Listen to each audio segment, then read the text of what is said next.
nimekubali kumwoa binti yako Zainab Hassan Isa kwa ridhaa yake na kwa idhini yako kwa mahali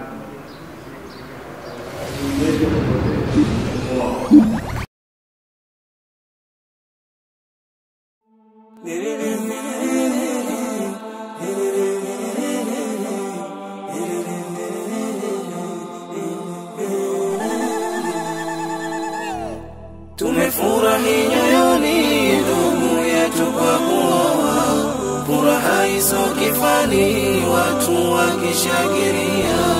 Tunamuomba Manani awape jema afya, mkaishi kwa amani na furaha kwenye ndoa.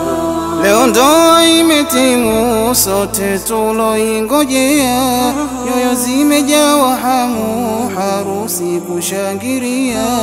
Leo ndoa imetimu sote tuloingojea, nyoyo zimejawa hamu harusi kushangilia. Maneno yalo matamu haya tuna